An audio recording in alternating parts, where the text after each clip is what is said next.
देश के प्रधानमंत्री नरेंद्र मोदी ने देश हित के में जो अपील की है, उस अपील में किसानों के लिए भी अपील की है। रासायनिक उर्वरक खाद को कम उपयोग करें और देसी खाद का ज्यादा उपयोग किसान करें।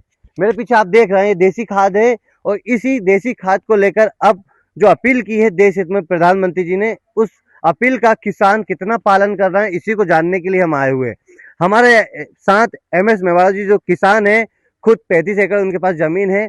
हम उनसे सीधे बात करते हैं। देश हित में प्रधानमंत्री जी ने अपील की, आप साइकिल से भी घूम रहा है, मोटरसाइकिल भी आपने रख दी है, लेकिन जो देसी खाद की बात सामने आ रही, रासायनिक उर्वरक खाद को काम नहीं करना है, तो क्या लग रहा है, क्या फायदा होगा? इससे बिल्कुल फायदा होगा। प्रधानमंत्री मोदी जी की अपील भी कर रहे हैं, किसानों को फायदा भी होगा, क्योंकि इससे खेती की उर्वरक बढ़ेगी। जो यूरिया और DAP खाद डालने से 1 साल में खत्म हो जाता है, उसका मामला 6 महीने में खत्म हो जाता है, और इस खाद को डाल दो 2 या 3 साल तक खेती काम कर देती है। एक बार अगर खाद इसको डाल दो तो 3 साल तक काम। लेकिन परंतु ये क्या खाद, गोबर का जो खाद है ये कम संख्या में हो गया है। पहले हर घर 10-10, 20-20 गाय भैंसे थी, जंगल था, गाय बहुत सारी गाय भैंस थी, तो खाद बहुत था। खाद से इससे पूरता नहीं पड़ेगा। दूसरी बात, हम इस खाद का उपयोग तो करेंगे, बिल्कुल प्रधानमंत्री जी का पालन करेंगे, उनका धन्यवाद को उन्होंने हमें सही सलाह दी है और करना भी चाहिए। मैं भी आपके माध्यम से कहता हूँ सभी किसानों को इसका खाद का उपयोग करना चाहिए, देसी खाद का, गोबर के खाद का।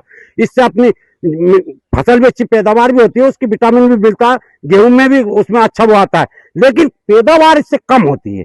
पहले हम बोलते थे देसी खाद, जब ये नहीं था, जब ये खाद डालते थे 10 या 12 कुंटल पैदा होते थे, लेकिन जब से यूरिया DAP डालने से कम से कम गेहूं की उत्पादन क्षमता बढ़ जाती, डबल तिबल पैदा हो जाता है, 20-25 कुंटल 30 कुंटल तक पहुंच जाता है। तो ठीक है, हम प्रधानमंत्री जी का आपके माध्यम से धन्यवाद देते हैं और उनकी बातों का अमल करते हैं। मेरे गांव में तो किसानों ने मोटरसाइकिलें घरे रख दी, पेट्रोल डीजल भी बचा रहे।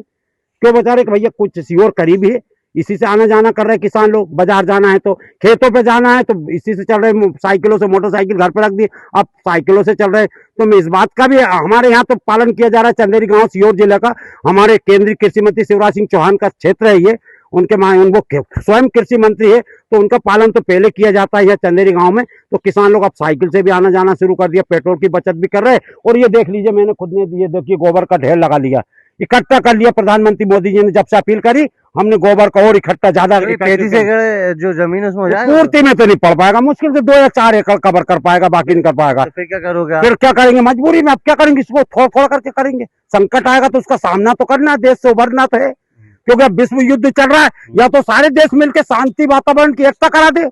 हम हमारे प्रधानमंत्री मोदी जी से हम जनता भी अपील करते हैं कि वहां एकता होना चाहिए, शांति होना चाहिए, युद्ध बंद होना चाहिए।